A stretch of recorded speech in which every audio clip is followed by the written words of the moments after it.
We're just waiting for the Prime Minister's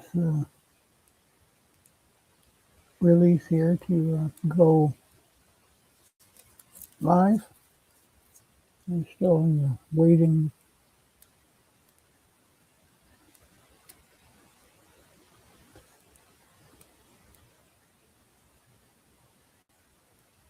We will be having a short video of Snowmageddon. We went outside this morning and got some video a little bit later and put that out.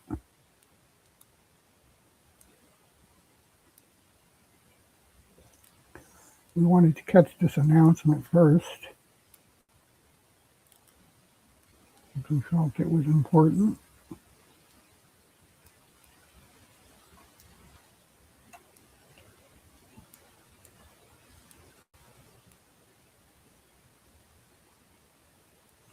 It's like they're having trouble with audio again.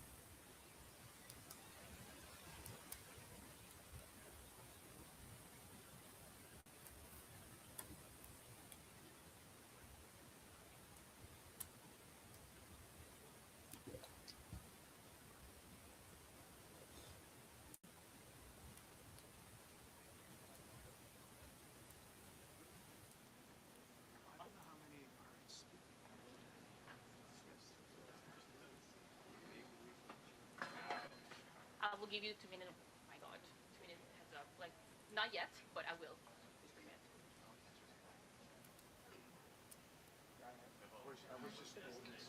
Looks like they're not ready yet. The photo could arrive. I just don't know how long it will stay. Like, so when I will have the 2 minutes warning, I will say it, but like shortly.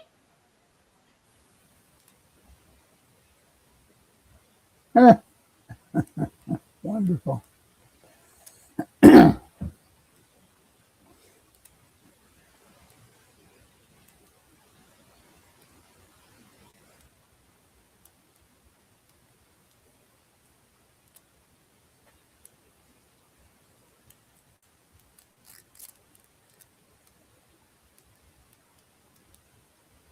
We are still under snow warnings here. Again.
Snowfall warning remains in effect. Times it can continue to be heavy. Snow could fall 2 to 6 centimeters per hour.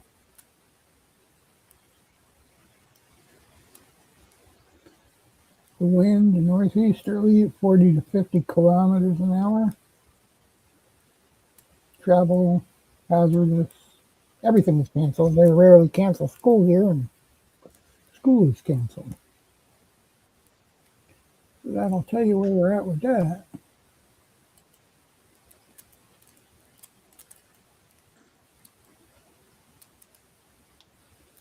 These guys are looking more ready than they have to be, I think. But that may be starting any second now.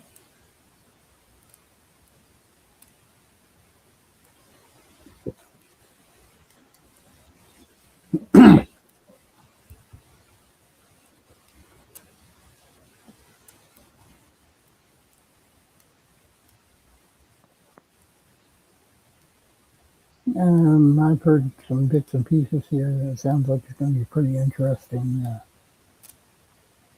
plan for affordability they got going on.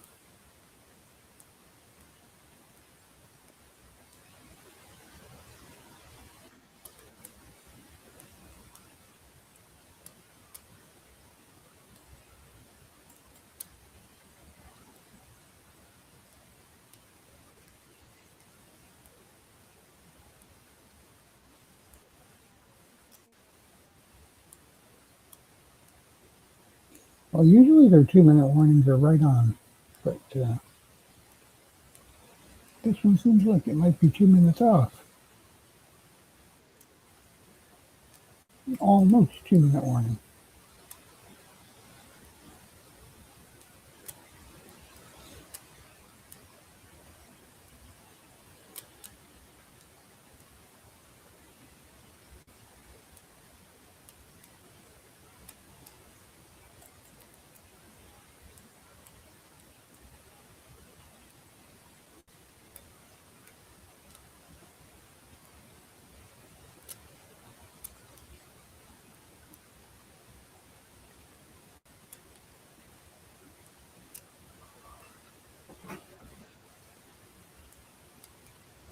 They're obviously talking, I think, about the snow. It's the subject here because not often you see this much snow. In fact, I can almost say I don't think I've seen snow this much.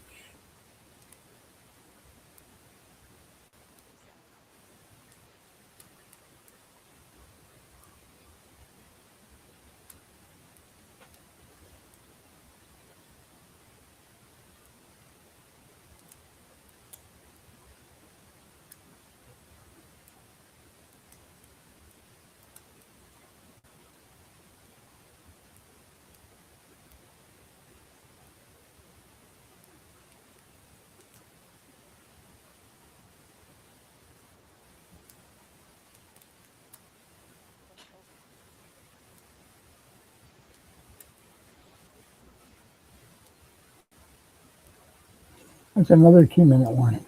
We'll see how long this 2 minutes takes.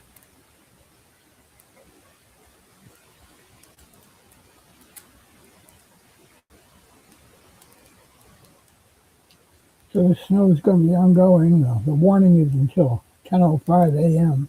today, but more snow is expected tomorrow.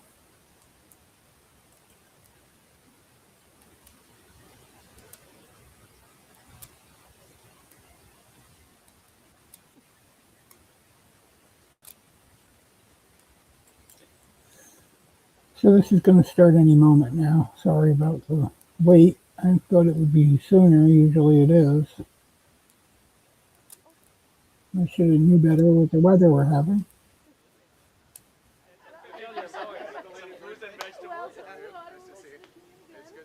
Thank you. Thank you.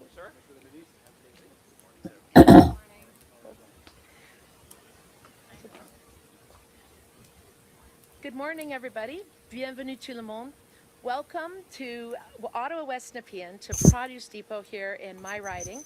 I'm Anita Vandenbelt, and I am joined here by several parliamentary colleagues. We have with us Bruce Vanjoy and Giovanna Mingarelli, Jenna Suds, Yasser Naqvi, et je suis très heureuse d'accueillir aujourd'hui le Premier Ministre du Canada. Very happy to be welcoming Prime Minister Mark Carney and Finance Minister François-Philippe Champagne. Welcome back to Ottawa West Nepean. Thank you very much. Well, Monsieur le Premier Ministre. Bonjour, bonjour tout le monde. Good morning, everyone. C'est un plaisir d'être ici. Merci Anita pour l'introduction. Merci aux collègues d'être ici avec nous. Merci aussi à Dave, qui est le propriétaire de Produce Depot, qui est ici avec sa femme, son fils et toute l'équipe qui est avec nous. On me dit 90 collaborateurs. Alors, merci de nous accueillir chez vous ce matin pour une annonce des plus importantes. As colleagues would know and Canadians watching, affordability is top of mind for millions of young Canadians, millions of seniors and families across our nation. I can assure you it's also top of mind for the Prime Minister, for this government, and I would say for all my colleagues. So today we are taking additional measures to support Canadians in times of need. For many families, the cost of living is a real challenge. Affordability doesn't exist in isolation. It is a global phenomenon felt across G7 nations. Affordability is closely tied to how our economy performs and how well it works for people across our great country. That's why with the Prime Minister, we are building the strongest economy in the G7. You have heard me say that many times before, but with Budget 2025, we are making generational investments in infrastructure, in housing, in productivity and innovation, because it affects how Canadians live, work, and plan for their future. Doubling overseas exports, as the Prime Minister have challenged us and our nation. Supercharging major project development, building one Canadian economy, and maintaining Canada's tax competitiveness all have a tangible impact on our standard of living. Taken together, these measures will enable more than $1 trillion in total investment in our economy by 2030. But we also recognize, we are very well aware that these are medium and long-term efforts that we need to do together. Right now, many Canadians are facing immediate challenges at the end of the week, at the end of the month. And our responsibility is to help bridge peoples through this moment. We need to provide a bridge to people while our broader plan takes hold. Notre gouvernement a déjà mis en place plusieurs mesures pour réduire le coût de la vie. Dès l'arrivée du premier ministre Carney au pouvoir, nous avons réduit les impôts pour 22 millions de Canadiens et Canadiennes, représentant jusqu'à 840 $ pour une famille à 2 revenus. Nous avons mis fin à la taxe carbone sur les consommateurs, ce qui a permis de réduire le prix de l'essence d'environ 18 cents le litre dans la plupart des provinces et des territoires. Nous continuons de réduire le coût des services de garde, une mesure phare de notre gouvernement, faisant en sorte que les familles de plus de 900 000 enfants puissent économiser des milliers de dollars par année. Nous avons rendu permanent le programme national d'alimentation scolaire afin de pouvoir nourrir jusqu'à 400 000 enfants par année et aussi de permettre à une famille participante de 2 enfants d'économiser 800 $ en moyenne par année. Et nous mettons en place des prestations fédérales automatiques pour 5,5 millions d'individus d'ici 2028 pour que les Canadiens reçoivent simplement et de façon fiable l'aide à laquelle ils ont droit. As you all know, affordability is a central measure of our economic success. Raising our collective standard of living is the central objective of our government. Canadians need to feel the benefits of the economic growth in their wallets and at the kitchen table. That's why strengthening the economy and supporting Canadians must go hand in hand. And that's what we are committed as a government to do. Affordable housing helps workers live closer to their jobs. Accessible childcare helps parents fully participate in the workforce. Food security means Canadians can afford healthy meals without ever having to choose between eating well and without sacrificing other needs. With all these measures, we are building Canada strong. A Canada where life is more affordable, a Canada with strong communities, and a Canada we can all be proud of. With that, ladies and gentlemen, I will invite the Prime Minister to address you. Monsieur le Premier Ministre. Merci, Monsieur le Ministre. Thank you, Francois Philippe. Thank you, colleagues, for being here. Dave, Donnelly, thank you for welcoming us here to this remarkable establishment that has served the people of Nepean, of Ottawa, for over 30 years, 34 years and counting. It is a pleasure to be here with my colleagues from the National Capital Region. Anita, again. Anita, where are you? There you are. Yep. Thank you for having us here. And Dave and team, again, for welcoming us. Look, we're in a situation where, and Canadians know this, the world's rapidly changing. That's leaving a cloud of uncertainty and worry hanging over all of us, Canadian businesses, Canadian workers, Canadian families.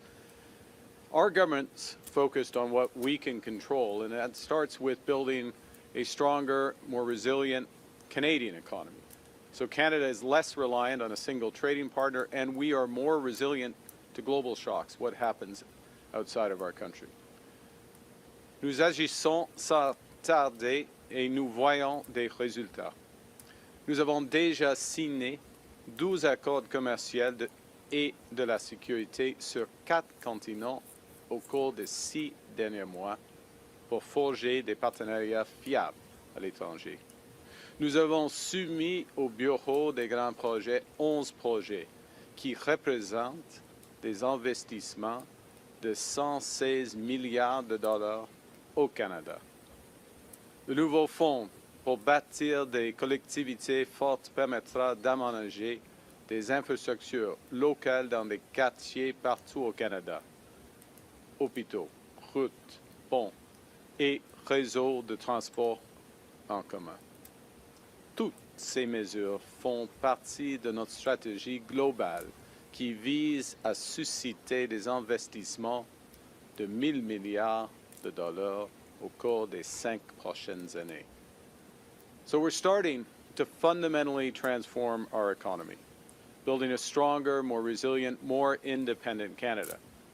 It's already getting results. Dozens of new partnerships abroad, launching Build Canada homes, fast-tracking major nation-building projects.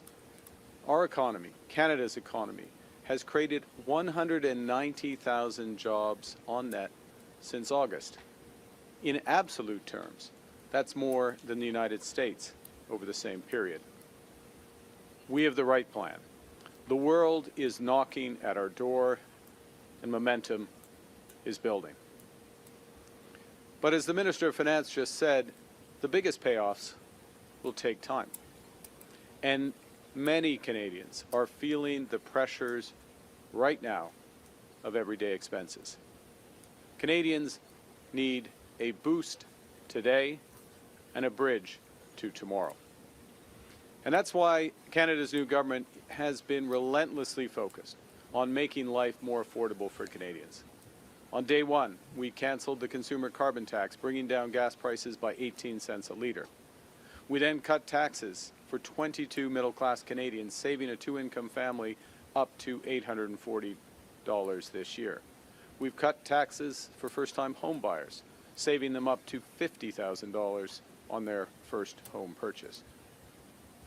Out east, we've reduced tolls for vehicles on the Confederation Bridge, cutting them from over $50 to $20, and cut fares by 50% on ferries in Atlantic Canada. As the Minister just mentioned, we launched automatic federal benefits, which will help 5.5 million lower-income Canadians get the benefits to which they are entitled, like the disability tax credit, and indeed the new measures that we're announcing today. We made the National School Program permanent, feeding 400,000 children healthy meals while saving their parents $800 per year on groceries. We also have a series of initiatives that will improve affordability by making structural changes to our economy. That's like building lots of affordable housing through Build Canada homes. And last week's new strategic partnership with China will make available tens of thousands of affordable electric vehicles in Canada. Nous avons appuyé la décision de CRTC de prolonger l'accès obligatoire au marché de gros dans le secteur de télécommunications pour une seule raison: réduire le coût de l'accès à Internet haute vitesse pour les Canadiens et Canadiennes, pour vous. Dans le budget 2025, notre gouvernement a protégé les programmes sociaux essentiels qui offrent à chaque Canadien une chance équitable de réussir: les garderies, les soins dentaires et l'assurance médicaments. Au cours des prochaines années, notre gouvernement travaillera sans relâche à améliorer l'abordabilité pour tous les Canadiens. Now, bigger picture, overall inflationary pressures are easing. The consumer price inflation rate is back in the Bank of Canada's target range, and average wages in our country have consistently grown faster than the rate of inflation since this government took office. Fees for childcare across Canada have dropped by around 35% over the last 3 years, thanks to our childcare program. The average cost of cell services has fallen by more than 40% since 2020. That is, if you're able to switch plans. Gas prices have dropped by 14% from where they were a year ago, helped by that elimination of the consumer carbon tax. That's all good news. And with our economic plan kicking into gear, there's more good news on the horizon. But at the same time, for many Canadians, the cost of groceries and everyday essentials has been too high for too long. They need more support now. The pandemic caused inflation to spike worldwide, pushing up those costs of groceries and essentials, including rent. Global supply chain shocks, subsequently shocks caused by tariffs, weather events from our changing climate, and geopolitical disruptions have caused food prices to rise faster than overall inflation. So orange juice is up 12% year on year, ground beef up 19%, coffee and tea up by 24%. Ce problème ne touche pas seulement une minorité de gens très vulnérables. L'an dernier, Banque alimentaire Canada a déclaré que près de 2,2 millions de Canadiens se rendent chaque mois dans une banque alimentaire. Actuellement, 25% des ménages composent avec l'insécurité alimentaire et 50% des Canadiens sont à deux doigts de devoir se tourner vers une banque alimentaire. So last week, just a few days ago, in Quebec City, our cabinet convened and we focused on how to make life more affordable for Canadians now, and also how to tackle the root causes of food insecurity in Canada. Those deliberations including a long conversation with Kirsten Beardsley, the CEO of Food Banks Canada, to talk about these critical issues and what different levels of government can do to address them. You know, one of the best things, and there are many great things about our country, but one of the best things about our country is that we look out for each other, that we believe our economy is strongest when it serves every Canadian. So we're acting today, Canada's new government is acting today to provide a boost to those Canadian families who most need one, while creating a bridge to longer-term food security and affordability. Everyone pays the same GST on items that they buy, no matter how much money they make. But since groceries and other essentials make up a larger share of the budget of lower-income Canadians, the GST puts a higher burden on those less well off. The GST credit has helped to make our tax system fairer by returning a portion of the federal sales tax to Canadians with lower incomes, providing relief for people who feel the extra cost at the checkout most acutely. The rise in food prices means that a lot of these Canadians need more support right now. So today we're announcing that our government is launching the new Canada's Groceries and Essentials benefit. This will deliver hundreds of dollars more into the bank accounts of more than 12 million Canadians. Starting this year, we're taking the existing GST credit amount and raising it by 25% for 5 years. And in addition, we're providing a one-time payment equivalent to 50% of the GST credit this year. So what does that mean?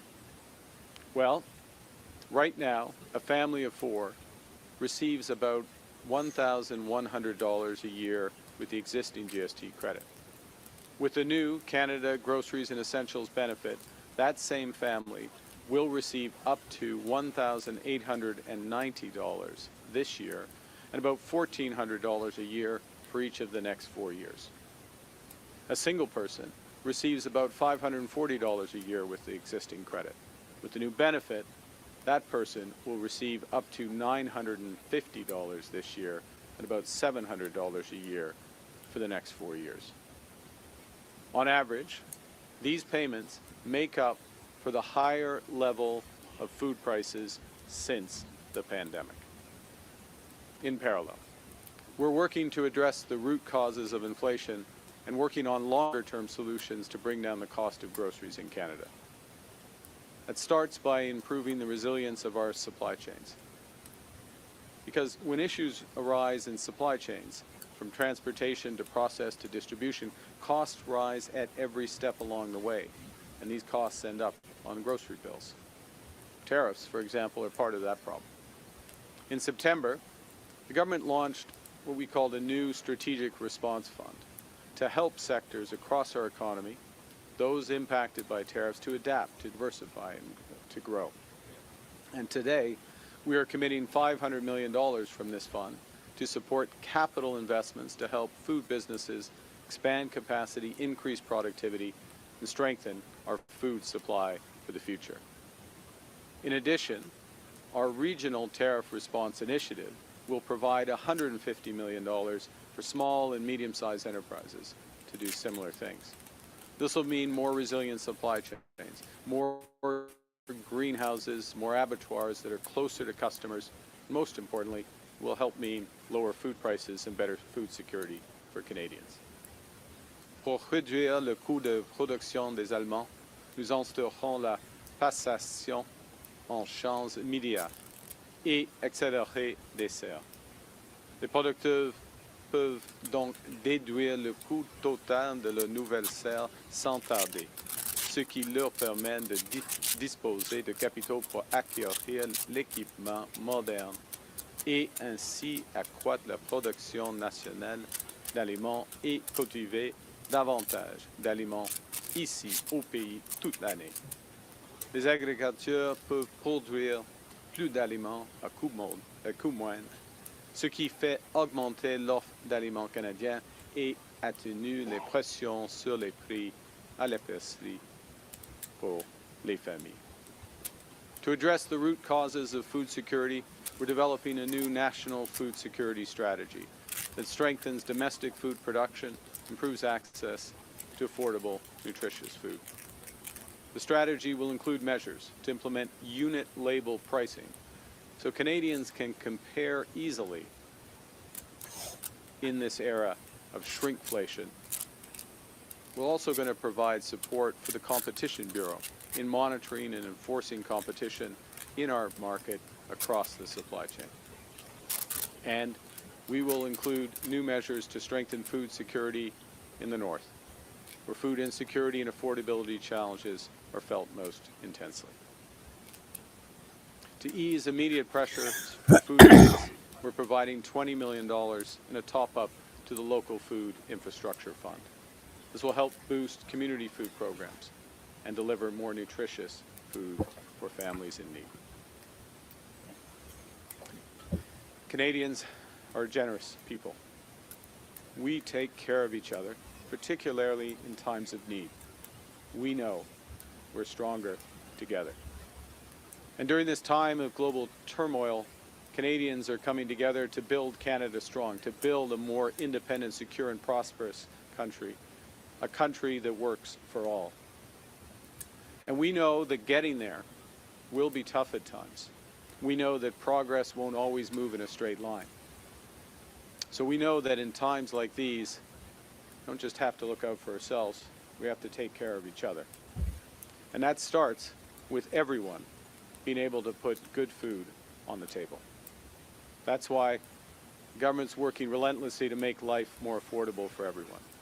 That's why we're stepping up today to help people who need it the most. Because we can't control what other countries do, but we can control how we support each other during tough times. We can control what we build so that these times will be better in the future. We choose to build Canada strong for all Canadians. Thank you very much. Merci, and I look forward to your questions. Thank you, Prime Minister. We'll now begin the question portion of the press conference. On va maintenant commencer les questions. Première question, Tom. Hi, Prime Minister. Tom Perry with CBC. Since your speech in Davos, we've had Donald Trump threaten fresh tariffs on Canada if we cut a deal with China. He's rescinded your invitation to the Board of Peace. He started calling you governor, like he did your predecessor.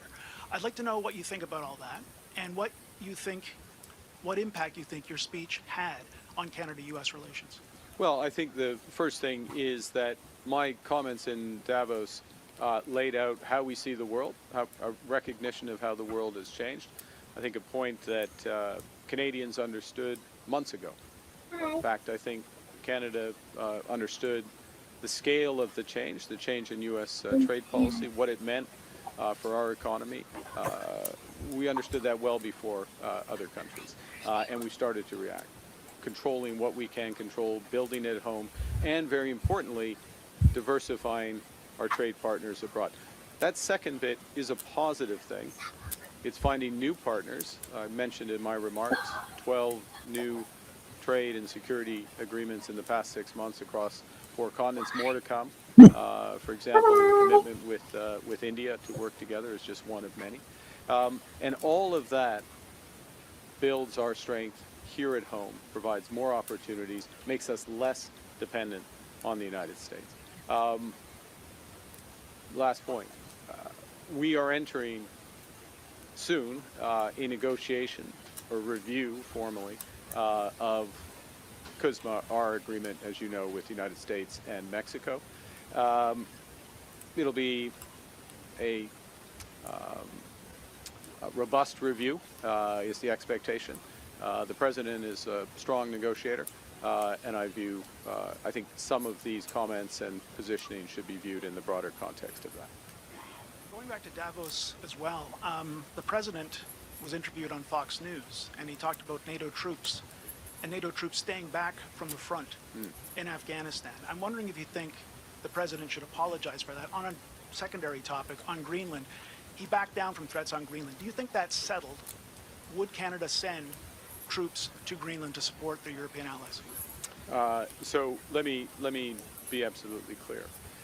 With respect to the contribution, what everyone should recognize, Canadians recognize, and we are fundamentally grateful for the extraordinary contributions of the men and women of the Canadian Armed Forces in a variety of theaters, including very much Afghanistan. We were the first to invoke Article 5. We were the first to send support after 9/11 to New York City. We sent 40,000 Canadian troops serving over 13 years on the front lines in Afghanistan, in Kandahar as one example. 158 of those soldiers paid the ultimate sacrifice. One of our diplomats paid the ultimate sacrifice. Thousands more were injured. 30 of our soldiers won the American Bronze Star for service in combat, for courage in combat. It's an extraordinary contribution for liberty, for freedom, for human rights, defending the United States, defending Canadian values. Everyone should recognize that. All Canadians are in their debt. Now, I think you had a second part, but on Greenland. Do you think that's settled, or and would you consider? I think that I thought from the start the following, which is, and this is a point, by the way, I made at the NATO summit in June. The importance of reinforcing Arctic security across the entire Arctic theater, to use that term, which very much includes Greenland, Northern Arctic, the Nordic countries as well. It has been the view of this government that NATO has not put enough emphasis on that. Canada is putting emphasis since we've come into office. We put emphasis on that. And that the solution to the security needs of Greenland, but the entire Arctic region, is coordinated through NATO. First and foremost, Canada will take responsibility for Arctic, but working in conjunction with others. We have close and deepening cooperation with the Nordic Baltic 8 group of countries. I've met with the NATO Secretary General on a couple of occasions, 3 occasions now, about this issue. And I think by reinforcing that security umbrella, it addresses the fundamental needs of those countries. Denmark addresses the fundamental needs of Greenland, helps support security in Canada. So that aspect is very much taken care of. Thank you. Morning, Prime Minister. Michael Morning. Joe with CTV News. I just wanted to follow up on what Tom was asking. Are you offended by being called governor? I mean, I think in this role you get called a lot of things a lot of time, and I'm not going to comment on every tweet or truth or comment from whoever. So I can handle it. As a follow-up, But I do think this point about our troops is fundamental, and respecting our troops and the contribution that they've made. I want to follow up on what you were saying yesterday outside of cabinet or caucus. You said that Canada isn't pursuing a free trade agreement with China. What efforts are you or your ministers making with the Trump administration to communicate that to them so that those threats of tariffs stop? Well, I interpreted the president's comments exactly that way, which is using my brain to a deeper. Were we pursuing a deeper free trade agreement? We've made it clear. My so members of cabinet this ministers guy have made it clear to their counterparts that that's the case. We made that a public point, and it's obvious. Look, Canada, when we sign an agreement, we sign a trade agreement, in this case USMCA as they call it, or CUSMA as we call it, there is a clause in that agreement, Article 32.10 I believe, which says that you will not have, you have to give notice in effect if you're pursuing a free trade agreement with a, quote, non-market economy. That's in the eye of the beholder who defines it, but it's a definition of any of the other parties who see somebody as a non-market economy. China is one of 15 or 17 economies that the U.S. views as non-market. I'm gonna think about that. So we got an agreement. If we were even considering that, which we are not and never have, we would have given I'm coming back to that side. and then there's a very open and transparent process. Thank you. Bonjour, M. Carney. Michel Sabat, la presse canadienne.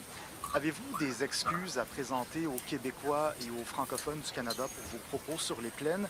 Et êtes-vous confortable à être le chef du camp du non lors d'un éventuel référendum sur la souveraineté du Québec?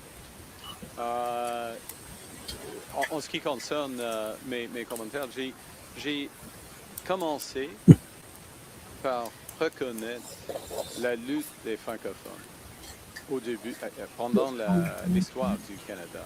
Et j'ai mentionné, même souligné les efforts de certains dans notre histoire de poursuivre une politique d'assimilation. Par exemple, le report de Toronto. Et un exemple, il y a d'autres plus sévères que ça. Et c'est à cause, j'ai dit, c'est à cause de la résilience It looks like it's in somebody's kitchen. qu'on crée le Canada. Un Canada qui reconnaît deux peuples fondateurs. Et après un certain temps, trois peuples fondateurs, y compris le peuple autochtone. Alors, c'est un processus très difficile. Il y a la grande déportation, le déplacement des Acadiens. Il y a plusieurs d'autres exemples. Alors, c'est une histoire très difficile. Mais avec ça, on a protégé et après une autre période de renforcer la langue française, la culture québécoise, la culture française, les institutions comme la Code civile et d'autres institutions. Et ça, c'est le génie du Canada. Et maintenant, le Canada n'est pas parfait, mais il y a une manière de vivre.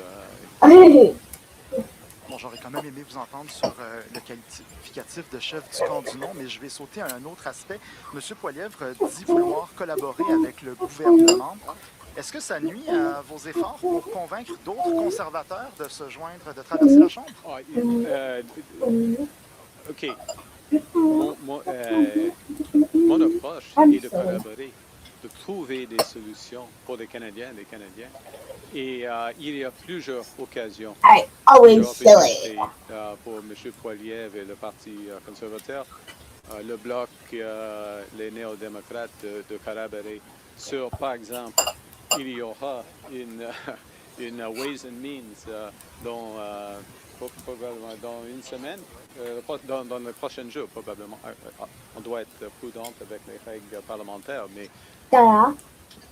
tantôt, il y aura I feel so bad for the people who didn't know that school was canceled, and still tried to go to school anyway. L'occasion maintenant de faire le passage de c'est quoi, c'est 15, C4 et C15 qui sont de mettre en œuvre quelques aspects clés du budget. Alors, oui, j'ai hâte de collaborer avec M. Poilievre et les autres chefs.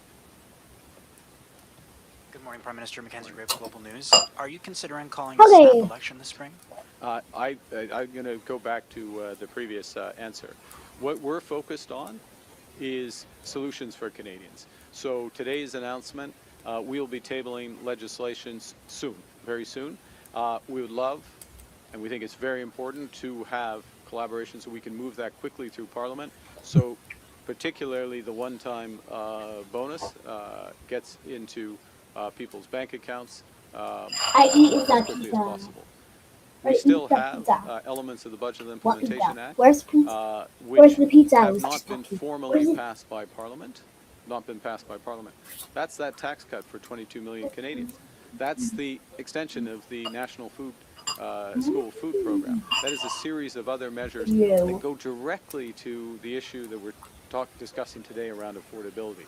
We have the toughest tightening of crime legislation in living memory. It is being held up in committee, a series of bills held up in committee. We need to move forward on that, and so there's an opportunity to do that. All of that is an opportunity for the collaboration that's referenced by the Leader of the Opposition. This government is going to work hard, as we did in the fall, as we did last spring, in order to get legislation through the House.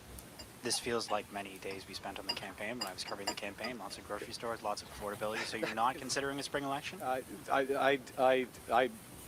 don't. You can't draw that conclusion at all. Tell me then. Well, of course we're not. We're not. We're focused on results for Canadians. We're working through parliaments to get results for Canadians. We are securing trade deals around the world for Canadians for the future. By just bringing We your are head to the identifying screen? major projects for the future of Canadians. We are executing through Build Canada homes for Canadians. We're going to continue to do all of that. Did you We know have you the can eat privilege of a cereal by mandate just from bringing your Canadians. head to We the were- screen? I'll say more. We were very clear when we ran in the last election what we intended to do. Very clear, very detailed platform, and we are delivering on that. We invite Parliament to support us in it. Hi, Prime Minister. Emily Haas from the Globe and Mail. How much will this benefit the GST credit? How much is this benefit actually going to cost overall, like these new initiatives? And as well, what's to stop grocery retailers from raising their prices to just absorb this benefit? Okay, so I'll answer both legs of that, obviously. The first, in terms of the numbers, and I'm saying this is a test. You're testing me in front of my minister, who knows it down to the cent. The cost the first year is a little over $3 billion, $3.1 billion. And the reason for that is this payment, the boost is the way I referred to it, which makes up for if you had overall levels of inflation and then food price inflation going like that since the pandemic, and you add a third hand, it makes up for the difference between those two lines. Okay, it makes up for this. So there's the bigger amount. Then in the subsequent 4 years, there's the 25% increase in the GST credit. And there's a bit of a timing thing, but in effect, it goes 3.1, 1.3 billion, and then about 1.8 billion for those last 3 years. Okay, there's a timing issue with we can provide you with all the background. Key point on your second part of the question. This is not a case of taking off GST at the checkout. Now, it wouldn't happen here at Protestant. Let's just be clear. This is not happening here at Protestant Depot, which passes on savings to their customers.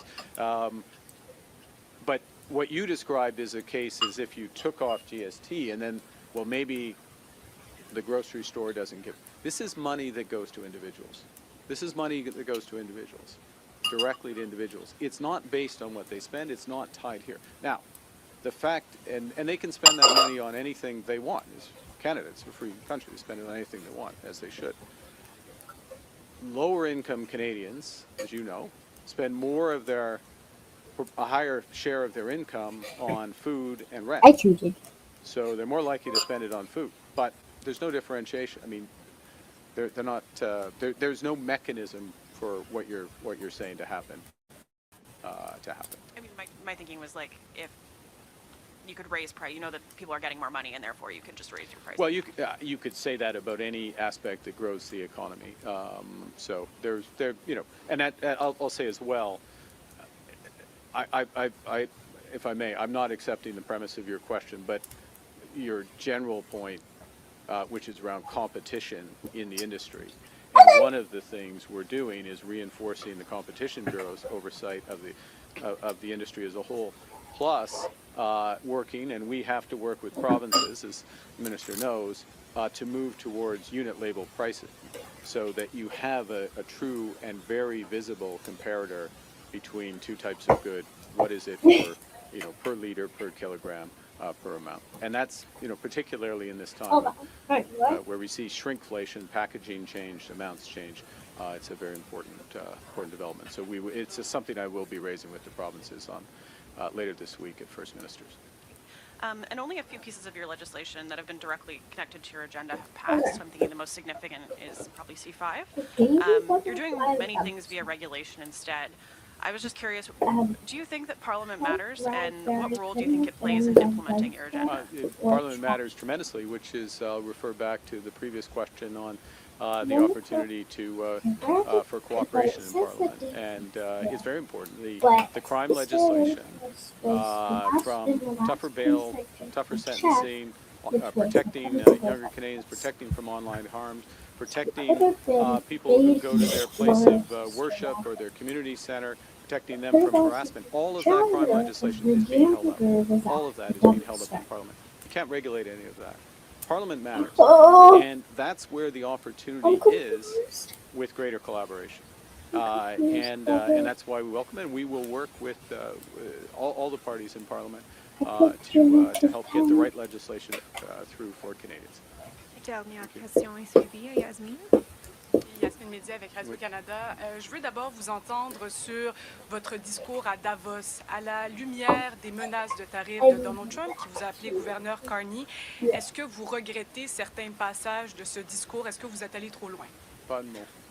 Non, pas du tout, parce que j'ai décrit la situation actuelle. Il faut être honnête. Ça, c'est la situation actuelle. Que quelques puissances, quelques grandes puissances utilisent l'intégration pour la cohésion, de changer les politiques d'un pays ou d'un autre. Alors ça, c'est la situation actuelle. Ça renforce la priorité, la nécessité de diversifier nos partenaires. Et non, et en ce qui concerne la négociation avec les États-Unis, nous avons un partenariat économique et sécuritaire remarquable. On peut améliorer ces partenariats, mais c'est une question pour négociation, pas de discours. Et par rapport à ce que vous annoncez aujourd'hui, cette mesure fiscale, d'abord, est-ce que c'est une mesure électoraliste? Non. Et ensuite, expliquez-nous pourquoi ça ne fait pas augmenter l'inflation. D'abord, est-ce que c'est électoraliste? Non, pas du tout. Pas du tout. Oui, parce que c'est un enjeu fondamental. C'est un enjeu fondamental. C'est une question de pouvoir d'achat, d'abordabilité de 12 millions de Canadiens et Canadiennes. Premier point.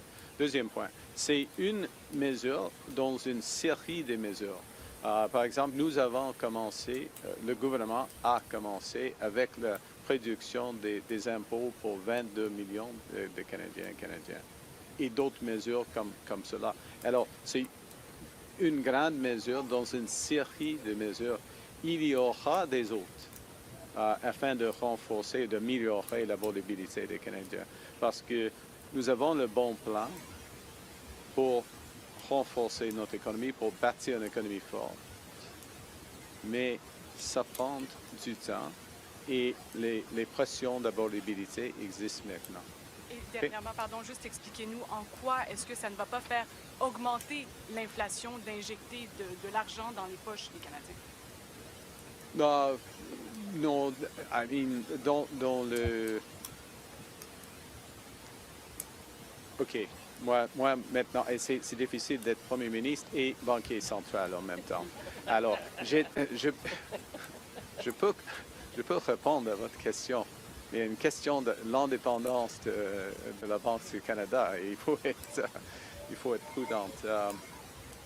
C'est une question de l'offre et demande et l'équilibre entre les deux, d'augmenter le pouvoir d'achat et le pouvoir d'achat de 12 millions Canadiens et Canadiennes. C'est une bonne politique. Et ça va améliorer leur situation. Ça, c'est clair. Thank you. This concludes our press conference. Merci beaucoup. Merci. Can I get my numbers right? I double-checked. All right, there you go. That was longer than I thought it would be. I hope you'll leave your comments and your suggestions. Like, follow, subscribe. And we'll see you later. Have a good morning.